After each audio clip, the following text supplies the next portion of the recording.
반갑습니다. 자, 이번 시간에는 지난 시간에 배운 내용을 바탕으로 송전 과정에서 일어나는 여러가지 일들에 대해서 좀 자세하게 다뤄보도록 하겠습니다. Let's go! 자, 이제 우리는 이렇게 발전소에서 만들어진 전기 에너지를 가정까지 전달할 겁니다. 이때 우리는 이 과정을 송전이라 부르고요. 이 송전 과정에 쓰이는 전선을 우리는 송전선이라고 부릅니다. 자, 그런데 말입니다. 이 발전소에서 만들어지는 전기 에너지의 전압은 약 1000V에서 20,000V 사이 정도로 갑니다. 하지만 우리 가정에 쓰이는 전기는 220V죠. 이를 위해선 전압을 낮춰주어야 합니다. 이를 위해서 중간에 전압을 변화시키는 변전소가 있지만, 하지만 어찌된 일인지 발전소 근처의 변전소에서는 오히려 전압을 높이는 일을 합니다. 그리고 이를 점차 감소시켜서 우리 가정에 220V로 도달하게 만들죠. 자, 그럼 이때 발전소에서 만들어진 전기 에너지의 전압을 그냥 낮춰서 보내면 될 텐데, 왜 근처에서 이렇게 한번 높였다가 점차 낮추면서 우리 가정에 공급을 하는 걸까요? 그 이유에 대해서 한번 알아보도록 합시다. 자, 이는 바로 발전소에서 가정으로 가는 요 송전선에서 일어나는 일과 관계가 있습니다. 이 송전선을 확대해서 한번 살펴보도록 하죠. 원자들로 구성되어 있는 이 송전선은 원자 핵이 있고요. 이 원자 핵들은 제자리에서 이렇게 진동을 하고 있습니다. 그리고 이들 사이를 자유롭게 움직여 다닐 수 있는 자유전자가 있습니다. 전류가 흐르게 되면 이 자유전자들이 한쪽 방향으로 이렇게 움직여 가게 되는 거죠. 자, 그럼 이때 이 자유전자들은 이 원자 핵의 진동에 의해서 이동에 방해를 받게 되고요. 충돌이 발생하게 됩니다. 이것이 바로 전류의 흐름을 방해하는 저항의 한 요소였죠. 즉, 저항이 있기 때문에 이러한 충돌이 발생하게 되고요. 충돌에 의해서 열 에너지가 발생하게 됩니다. 이는 곧 전기 에너지가 그만큼 손실된다는 것을 의미하는 거죠. 자, 여기서 중요한 식 첫 번째가 나오게 되죠. 이 손실 전력의 크기는 전류의 제곱에다가 저항을 곱해서 나타낼 수가 있다는 겁니다.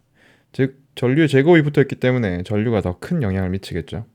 이를 식으로 표현하면 전력은 P죠. 그래서 P에다가 손실 아래 첨자를 붙이고요. I제곱 R로 표시를 할 수가 있다는 거죠. 이때 전류는 송전선에 흐르는 전류고요. 저항은 송전선의 저항이 되겠죠. 자, 송전선에서 손실되는 전력은 우리가 사용할 수 있는 전기 에너지가 열 에너지로 날아가는 것이기 때문에 이 전력 손실을 최소화하는 게 우리의 목표입니다. 그럼 두 가지 방법이 있겠군요. 이 전류를 줄이는 방법과 이 저항을 줄이는 방법이 있겠네요. 이걸 좀 더 자세하게 한번 살펴보도록 하겠습니다. 먼저 저항을 줄이기 위한 방법은 세 가지가 있습니다. 첫 번째, 물질의 종류를 바꾸는 겁니다. 저항이 작은 물질로요. 현재 송전선에 들어가 있는 구리를 금 같은 걸로 바꾸면 되겠죠. 하지만 이렇게 되면은 문제점이 뭘까요? 그죠? 비용이 굉장히 올라가고요. 그리고 도난의 위험도 커질 겁니다. 그래서 이 방법은 무리. 자, 두 번째는 길이를 줄이는 방법입니다. 발전소를 우리 집 근처에 짓는 거죠. 하지만 이렇게 되면 발전소 근처이기 때문에 생활 환경이 좋지 않겠죠. 그래서 위치 선정에 문제가 있어서 이 방법도 무리. 세 번째는 단면적을 넓히는 방법인데요. 도선을 굵게 하면 되겠군요. 하지만 이 방법 또한 비용이 많이 증가하기 때문에 이 방법도 무리겠군요. 그래서 이 저항을 줄이는 세 가지 방법은 현실적으로 힘들다. 그럼 남은 방법은 뭡니까? 그렇죠. 전류를 줄이는 방법입니다. 여기서 두 번째 중요한 식이 나오는데요. 발전소에서 생산한 전력 혹은 이 전력을 보내는 과정에서 사용하는 식이죠. 바로 이 전기 에너지를 보낼 때의 송전 전압과 이때 흐르는 전류의 곱이 바로 생산되는 전력이 됩니다. 자, 발전소의 능력에 따라 생산되는 전력은 고정되어 있기 때문에 P에다가 제로를 썼고요. 그 다음에 보내는 송전 전압 B 그리고 전류 I의 곱으로 이렇게 표현이 된다는 거죠. 자, 우리는 이 식을 주의 깊게 볼 필요가 있습니다. 발전소에서 생산해내는 전력이 400만 와트라고 가정해보죠. 자, 이를 4만 볼트로 송전을 한다라고 가정해 봅시다. 그럼 이때 흐르는 전류의 세기는 얼마가 되죠? 그렇죠. 100A가 됩니다. 그럼 이번에는 보낼 때 송전 전압을 좀 다르게 해서 보내보도록 하죠. 생산해내는 전력은 400만 와트로 동일하고요. 40만 볼트로 송전한다면 이때 흐르는 전류의 세기는 10A가 됩니다. 송전 전압을 높여주게 되면요. 여기에 흐르는 전류의 세기는 어떻게 된다? 줄어들게 된다라는 거죠. 자, 그러면 다시 아까 전에 우리가 이제 내용을 정리해보죠. 자, 송전선에서 손실되는 전력을 줄이기 위해서는 송전선에 흐르는 전류를 줄여야 합니다. 이를 위해서 송전 전압을 높여서 보내면 된다라는 거죠. 이런 이유 때문에 아까 처음에 봤던 것처럼 발전소 근처의 변전소에서 전압을 높여서 송전을 하게 되는 겁니다. 이 과정에서 우리는 송전선에서 손실 전력 그리고 생산 전력을 보내는 과정 두 가지씩을 확인했습니다. 자, 이제 우리가 알아볼 내용은 바로 이 부분입니다. 자, 송전 전압을 높여서 전류를 줄인다. 여기까지는 알겠는데 송전 전압을 어떻게 우리가 원하는 만큼 자유자재로 변화시킬 수가 있을까요? 이것이 바로 변압기가 하는 일입니다. 변압기의 구조는 이렇게 생겼습니다. 자, 왼쪽 부분의 전원, 이 부분이 전기 에너지를 공급해주는 부분이고요. 오른쪽 저항, 이 부분이 받는 부분입니다. 이때 공급하는 이 전원과 연결되어 있는 코일, 있죠? 이 코일이 1차 코일이고요. 그다음 받는 쪽과 연결되어 있는 이 코일이 바로 2차 코일입니다. 작동 원리를 간단하게 살펴보도록 하죠. 먼저 이 전원 장치는 교류 전류를 만들어내는 장치입니다. 자, 교류를 하면 전류의 방향이 오른쪽으로 흘렀다가 왼쪽으로 흘렀다가 오른쪽으로 흘렀다가 이렇게 계속 방향이 바뀌는 전류를 이야기를 합니다. 자, 그럼 1차 코일에 흐르는 전류에 의해서 자기장이 이렇게 주변에 형성이 되고요. 이 자기장은 1차 코일에 흐르는 전류의 방향과 관계가 되기 때문에 자기장 또한 방향이 계속 바뀌게 됩니다. 시간이 지나면 이런 식으로 만들게 되겠죠. 이걸 2차 코일 입장에서 한번 생각해 보면 2차 코일을 통과하는 자기장이 계속 변화하게 되는 거고요. 이에 의해서 전자기 유도 기전력이 발생하고 즉 1차 코일과 2차 코일은 이렇게 분리되어 있지만 전자기 유도에 의해서 2차 코일에 전류가 흐르게 된다는 거죠. 그럼 이렇게 에너지를 전달하는 게 대체 전압을 바꾸는 것과 무슨 관계가 있느냐? 이 에너지가 전달되는 과정에서 우리는 전압을 변화시킬 수가 있습니다. 자, 이건 좀 천천히 갈게요. 자, 1차 코일의 가문수를 N1이라 두고 2차 코일의 가문수를 N2라 두겠습니다. 1차 코일에서의 전압을 V1, 2차 코일에서의 전압을 V2라고 표현하죠. 이때 이 V1은 전원 장치의 전압과 같은 겁니다. 자, 여기서 아주 중요한 오늘의 세 번째 공식이 나옵니다. 1차 코일과 2차 코일의 가문수의 B는 바로 1차 코일에 걸리는 전압 V1과 2차 코일에 걸리는 전압 V2의 B와 같다라는 거죠. 자, 이 관계를 이용한다면 우리는 우리가 원하는 대로 전압을 조정할 수 있습니다. 만약에 1차 코일과 2차 코일의 가문수의 비를 1대2로 만들었다고 생각해 봅시다. 2차 코일은 1차 코일보다 2배를 많이 감은 거예요. 그렇다면 우리는 2차 코일에서 1차 코일의 전압보다 2배 큰 전압을 얻을 수가 있다는 거죠. 자, 예를 들어보죠. 전원장치의 전압 V1이 10V라고 합시다. 근데 우리는 이를 50V로 높여서 송전하고 싶어요. 이때 1차 코일의 가문수가 5회라면 2차 코일은 얼마를 감으면 된다는 이야기인가요? 전압의 5배가 커졌기 때문에 가문수도 5배 더 크면 됩니다. 그래서 25회를 감게 되면 우리가 원하는 만큼 전압을 5배를 크게 할 수 있다는 거죠. 자, 이렇듯 아까 전에 우리가 살펴본 대로 송전 전압을 저렇게 가문수를 이용해서 커지게 만들면 전류는 감소하게 되어서 손실 전력을 줄일 수가 있다는 겁니다. 자, 이 부분에서 좀 더 정리를 하고 갈 내용이 있습니다. 전원장치에서 공급하는 생산 전력을 P0라고 두겠습니다. 그럼 이때 2차 코일에 전달되는 전기 에너지도 똑같이 P0가 되겠죠.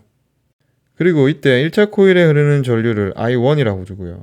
2차 코일에 흐르는 전류를 I2라고 두겠습니다. 그럼 이때 1차 코일에 대해서 보면요. 자, 생산 전력은 전압에다가 전류를 곱한 것과 같기 때문에 P0는 V1, I1 관계를 만족을 하고요. 2차 코일도 마찬가지로 P0만큼의 전력이 공급이 됐고요. 이때 전압은 V2, 전류는 I2이기 때문에 P0는 V2, I2의 관계를 만족을 하죠.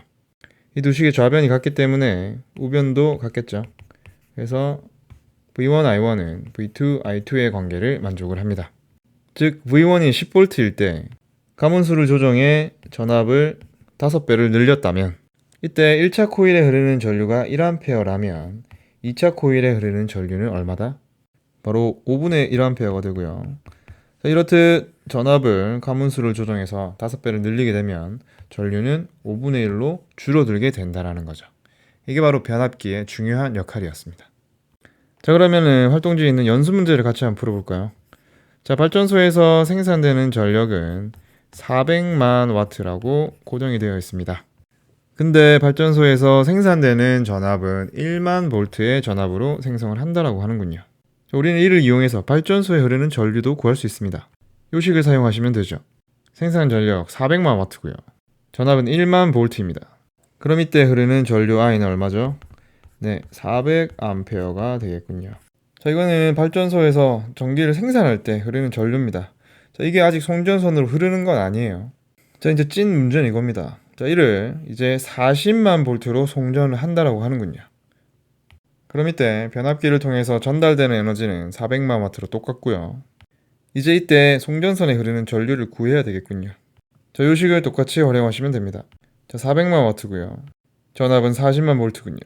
이때 흐르는 전류를 I1이라 두면 I1은 10암페어가 되겠군요.